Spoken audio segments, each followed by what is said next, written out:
munaasabad kooban oo lagu maamuusayay jaaliyadda Soomaalida degan Melbourne inay qayb ka noqdeen bulshooyinka degan wadankan Australia ayaa waxa ka hadlay injineer Cabdullaahi iyo Aamina Liibaan oo kamid ah madaxda jaaliyadda Soomaalida inta kadibna waxa loo dareeray darbiga weyn ee caanka ah oo ay suran yihiin astaamaha qaran ee wadamada dalkan soo degay oo maanta Soomaalida iyaduna loo aqoonsaday inay kamid yihiin bulshooyinkaasi safarkan dheer ee in Soomaalida halkan astaantooda la geliyo waxa ka shaqeeyay injineer Cabdullaahi Aadan oo 80-maadkii wadankan yimid isagoo kaashanayay ururkiisa hidaha iyo dhaqanka Soomaalida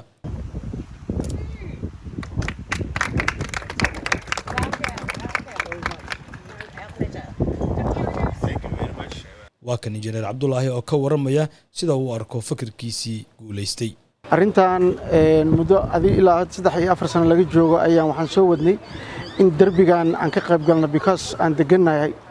deganahay wadankan aan deganahay especially magaaladan Melbourne aan wax ka deganahay waxaan rabnay inaan mataqaana ka mid noqono community-ga lagu xusay darbigan oo lagu sharfay inay yihiin dadka magaaladan degan khaasatan South East-ga degan inaan nahay marka codsigan u soo qoranay codsigii muddo soo socday markii la soo ogolaaday hadana COVID-19 ka dhacay marka sadraadeed adigu wixii maanta soo dhamaadeen alxamdulillah inaan ka mid noqono jaaliyadaha degan wadankan khaasatan jaaliyadaha degan magaalada Melbourne darbiga waxa la yiraahdaa darbiga saaxiibtinimada Australia iyo community-ga wadankaas degan marka dalalka badanaa wadankan degan marka dadka Soomaalida ah inay iyagana wadankan qayb ka degan yihiin marka sadraadeed waxa waaye maaragtay darbiga inaan ka mid noqono oo annagana aan ka mid noqono dadka wadankan degan aan ka mid noqono aqoon-yahano iyo dhalinyaro Soomaaliya ayaa iyana goobjoog ahaa iyagoo iga waramay dareenkooda sida ay u arkaan arintan waxaan horta aad iyo aad ugu mahad celinayaa injineer Cabdullaahi oo muddo badan ka soo shaqeynayo marar badan ila soo socodsiiyay arintan markuu ila socodsiinay arintaanayta aniga uma maleynay inay saas u balaaran tahay oo ay ummado badan ka soo qayb galeen annagana sharaf ay noo tahay inaan maanta meeshaas ka muuqano Somali community waa badan tahay 26,000 oo qof oo family degan marka meel walbo aan deganahay hadii aan saas uga muuqano waxaan noqonaynaa dad mutaqaana maxay ahayd oo la ictiraafsan yahay oo dawladana ay arki karto laakiin marka intaas oo community ay wax ku leeyihiin oo adiga aadan wax ku lahayn magaaladana aad degantihiid waa dhibaato marka adiga inaa ismuujisid waa fursad qaali ah aad baan ugu faraxsanahay jaaliyadda Australia oo magac iyo sharaf bay u soo jeedeen ummadda Soomaaliyeed maanta laga bilaabana waxa ka mid ah bulshada la aqoonsan yahay inay deegaankan Australia ka mid yihiin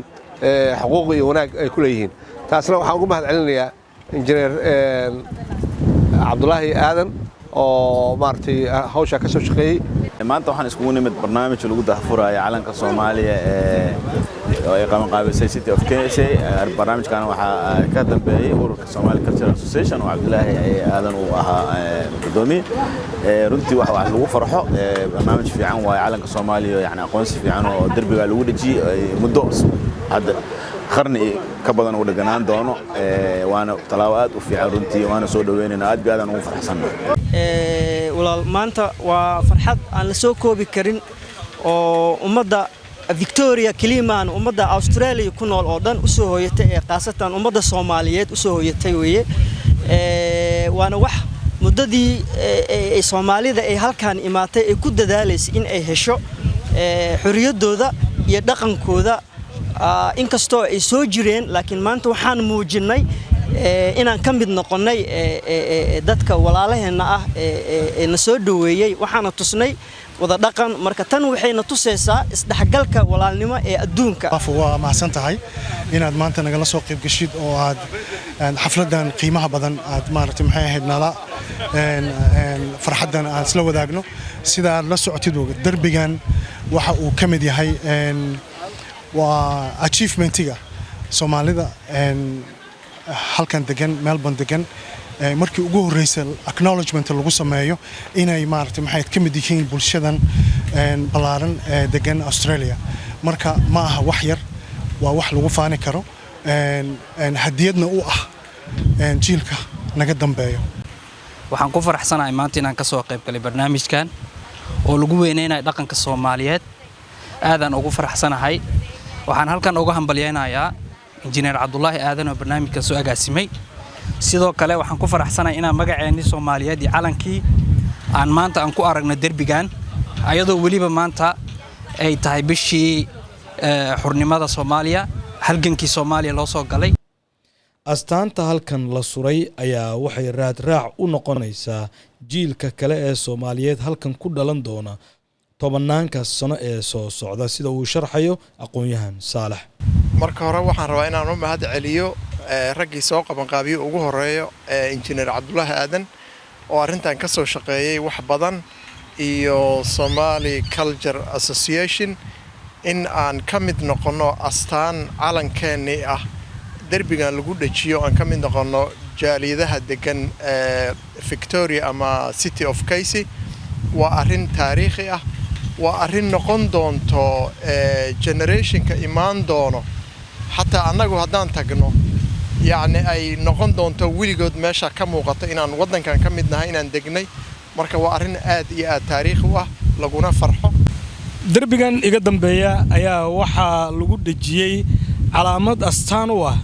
wadamada dalkan soo degay